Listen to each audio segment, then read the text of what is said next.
Bien le bonjour et bienvenue sur une vidéo fortement qualitative parlant de manga et animé. Aujourd'hui, comme vous le voyez au titre de la vidéo, ça va causer de sujets sérieux. Car en effet, encore une fois, sur le merveilleux univers qu'est Internet et notamment sur la plateforme Twitter, les fans de manga échangent des avis variés.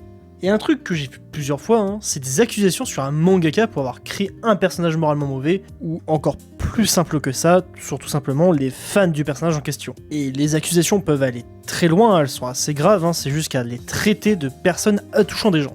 Donc oui, c'est dire le niveau de connerie. Alors, je vais pas vous mentir, au début j'avais un peu la flemme, mais en voyant que ce genre de commentaires se répétait, et de manière régulière, donc je me suis dit qu'il y avait un sacré sujet à creuser. Déjà, c'est quoi un personnage moralement mauvais? Car bordel, c'est vaste comme terme. Tu peux englober énormément de méchants. Et je dis bien méchants, pas antagonistes. Car en effet, un antagoniste et un méchant, c'est deux choses différentes. Comme quand des gens veulent nommer Eren meilleur antagoniste... Excusez-moi de rire.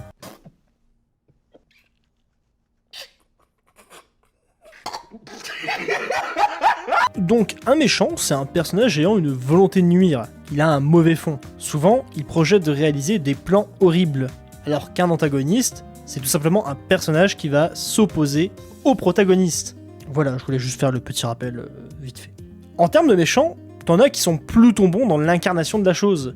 Joe, Freezer ou encore All for One. Ces trois lascars sont plus des méchants représentant le mal à l'état brut. Ils sont perfides, violents, égoïstes et machiavéliques. Ils abusent mentalement, physiquement et pour certains même sexuellement. Joe est un voyou qui évoluera jusqu'à avoir une sorte de statut divin. Il n'hésitera à aucun moment à tenter d'assassiner son père adoptif, à brûler vivant un clébard ou encore à changer une mère en monstre afin qu'elle mange son propre enfant. All for One est un gosse qui de naissance était un sociopathe et qui évoluera jusqu'à être connu comme le symbole de la peur. Et quant à Freezer, c'est un tyran qui s'amuse à péter des planètes en lâchant ses meilleurs rires. Ces personnages sont purement maléfiques. Ils n'ont pas de grand but salvateur, ils agissent dans leur propre intérêt, et tout ça avec un grand sadisme. Sur une fiche de personnage Donjons et Dragons, ils seraient carrément sur du chaotique mauvais. Par leurs actions et par ce qu'ils incarnent. On peut très aisément se dire ce qu'ils font, c'est très mal. Il n'y a vraiment aucun doute là-dessus. Et si vous avez des doutes là-dessus, restez hors de portée d'autres êtres pouvant respirer. Je voudrais vraiment pas qu'il leur arrive malheur. J'ai parlé de méchants ou vilains qui incarnent parfaitement le mal à l'état brut, ce qui nous permet de dénoncer l'extrême dans toutes ses formes. C'est bateau et c'est ultra simple. Mais en effet, ce genre de personnage est là pour dénoncer que le mal, c'est pas bien. Sois gentil, pas méchant, c'est pas gentil d'être méchant, c'est mieux d'être gentil. Bien que ce type de personnage peut être intéressant, il est important de voir d'autres types. Et quand je parle d'autres types, je parle de personnages beaucoup plus nuancés. Tu prends des personnages comme Nox, Stein, Zeldoris ou Aizen, ils sont dans une approche bien différente. Ce qu'ils font est toujours mal, mais ils ne veulent pas aboutir à un simple contrôle du monde ou tout simplement faire le mal par plaisir. Ils le font avec un objectif qu'ils trouvent juste. Et pour atteindre ce but, ils sont prêts à tout. Le cas de Nox, bien qu'ils veulent le Wakfu, donc l'énergie vitale des êtres vivants ravageant contrées et peuples, il le fait pour réparer ses erreurs passées et revoir ce à quoi il tient le plus au monde, sa famille. En plus, il le stipule, remonter dans le temps pour revoir sa famille effacera certainement tous les actes horribles qu'il aura fait. Et dans le cas où il échoue, tant pis, il aura essayé. Stein, quant à lui, est dégoûté d'une société héroïque ne pensant qu'au profit, avec une montée de crimes significative mettant en péril la vie des innocents. Il veut refaire la société en agissant, quitte à se salir les mains. Pour lui, le dialogue ne suffit plus, il faut éliminer les nuisances qui menacent la population. Zeldoris, lui, visera les sommets afin de devenir le futur roi des démons, afin de sauver sa promise, quitte à devoir servir le roi des démons actuel. Aizen, n'acceptant pas les règles de ce monde, gouverné par le roi des esprits, voulait le tuer et prendre sa place. Et ça, à n'importe quel prix.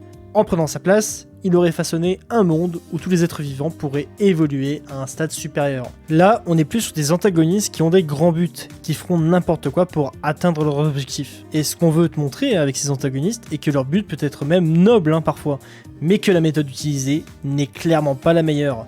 En tout cas, elle est moralement mauvaise. Pour reprendre le cas de Nox, vu que je trouve que c'est le plus intéressant, c'est horrible. Des milliers d'êtres vivants meurent et des régions sont ravagées dans sa collecte de Wakfu, mais son but est ultra louable. Il ne veut pas la destruction du monde, le contrôler ou une autre connerie. Tout ce qu'il souhaite, c'est quelque chose de très humain. Rejoindre sa famille, de pouvoir les ramener en remontant le temps. Et c'est pour ça qu'à la fin de Wakfu, quand Yugo aura réussi à contrecarrer ses plans, Nox va tout simplement se laisser mourir. Le seul moyen restant de pouvoir les revoir étant de passer dans l'autre monde. Bon, vous remarquez peut-être, mais depuis tout à l'heure, je parle uniquement des antagonistes. Mais il n'y a pas que les antagonistes qui peuvent être moralement mauvais. Et oui, si on se penche sur certains héros, ils sont pas tous parfaits. Et certains peuvent clairement prendre des décisions moralement mauvaises. Et je vais vraiment prendre l'exemple le plus mainstream possible. Light Yagami. Light Yagami est le protagoniste, le héros du manga Death Note. Celui qu'on suit jusqu'à la fin. Est-ce que Light est une personne vertueuse, voulant aider son prochain? Un homme bon et empathique? Sincèrement, je pense que Light est tout l'inverse. C'est une vraie crevure. Même si au début il parle de vouloir sauver l'humanité des meurtriers, des voleurs, etc., ce n'est qu'une excuse. Car son but est juste de faire un monde à son image, où lui-même est Dieu. Et ceux qui se mettront en son chemin, ils finiront par rejoindre tonton Johnny.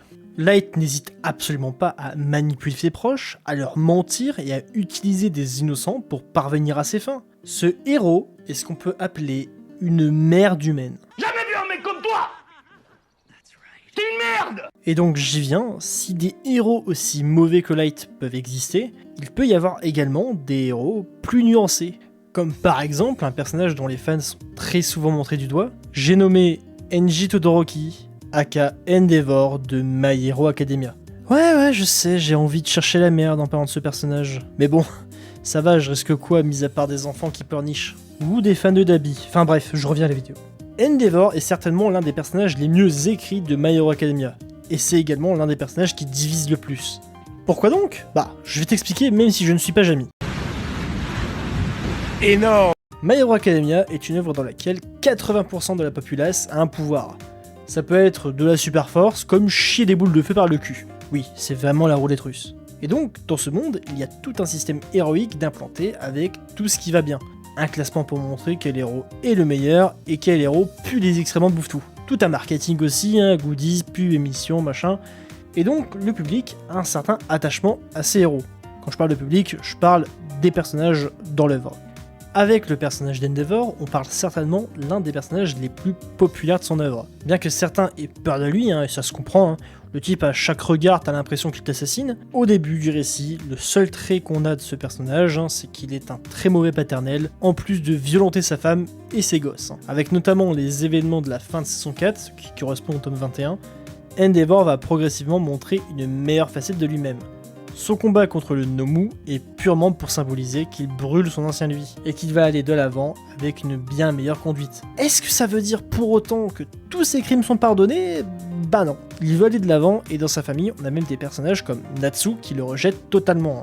Et Enji, là-dessus, le comprend.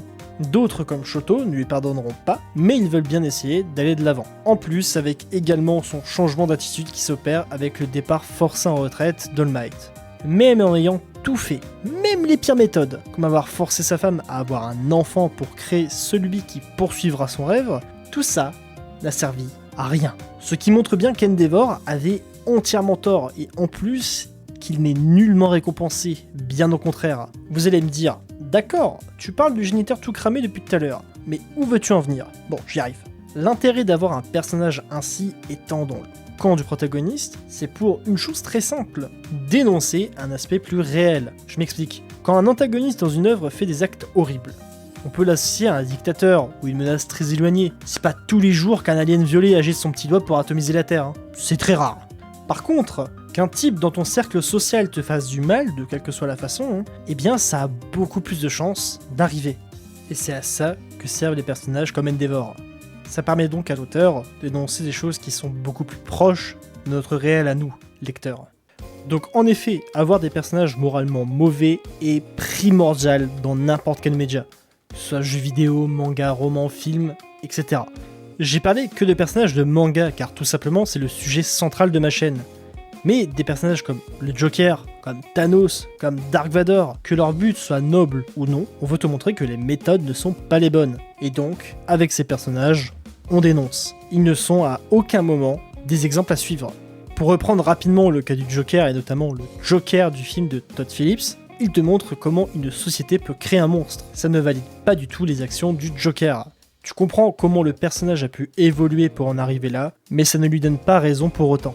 Et je voudrais terminer la vidéo là-dessus, Ce n'est pas parce que tu apprécies un personnage qui fait des choses moralement mauvaises que tu valides et que tu vas devenir comme le personnage. Ça reste de la fiction. Surtout, ça m'extermine de rire les gens sortant que des fans d'Endeavor sont des potentiels agresseurs, quand ces mêmes énergumènes bandent quand Daddy crame vivant un innocent. Ouais, trop stylé les femmes bleues, bleu. Si vous faites partie de ces personnes, un conseil, éteignez votre téléphone et allez grimper le mont Everest. Vous en avez grandement besoin. Et vous arrêterez de nous casser les roubignoles avec vos avis de merde, si c'est pas merveilleux.